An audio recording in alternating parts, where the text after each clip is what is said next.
So one question that we get a lot, or not so much a question, more like a comment, is that the freeze-dried raw pet food is in general seems to be very expensive, especially when you compare it, of course, when you compare it to ultra-processed pet food. But even when you compare it to raw, it does oftentimes tend to be more expensive.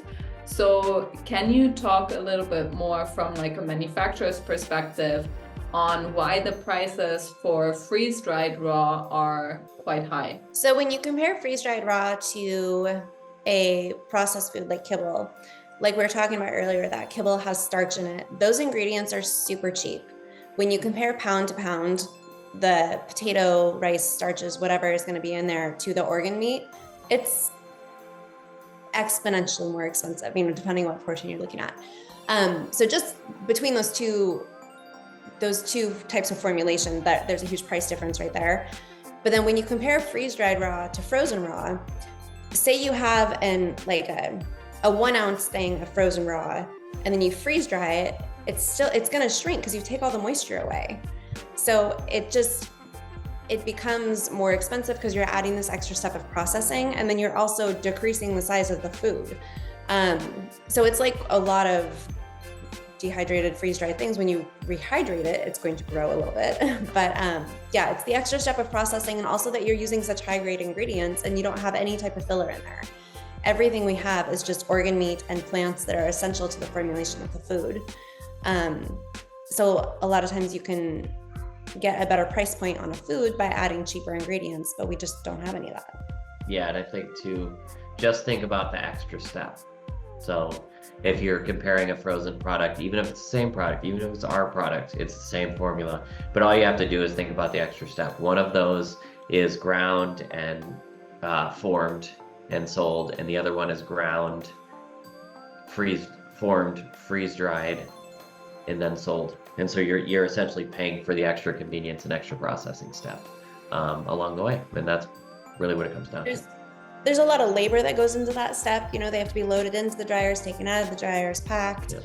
The machines themselves are like $250,000. So, that gets baked into our prices at some point. So yeah, it's just another step. But I think with that being said, I think freeze-dried has its place. This might be one of your next questions that I'm jumping into, but I think for a complete diet, freeze-dried makes the most sense for dogs that are like 30 pounds or under. You can do it for any size dog. Like nutritionally, it will be fine, but financially, it makes the most sense for smaller dogs. Or to use as a topper on any size dog's diet, or to use as training treats.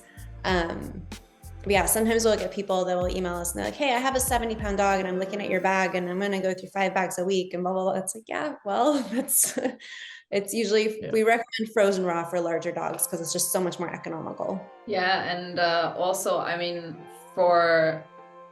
while traveling, like we were traveling last year with our dog, and we were so grateful that we had freeze-dried Green Juju, because like we were traveling to a different country, we didn't know what type of raw food they had. We were so happy that we didn't have to compromise on the quality of Milka's diet, so we could just feed her freeze-dried. We had half our suitcase was full with freeze-dried raw from you guys. So we were super grateful for that. And something that we also get a lot is that over here in Dubai, there's a lot of doggy daycares, and people, like during the summer, everyone leaves. They leave their dog in doggy daycare, doggy hotels, and some of the pet parents don't want the doggy hotels to feed raw. So for these pet parents, freeze-dried raw would be an excellent choice as well, because it's super easy to handle and feed. Thank you so much for watching this video, and if you liked it, please do make sure to give it a thumbs up, and don't forget to subscribe to this channel because it really, really does help with the growth of our channel. And helping more dogs.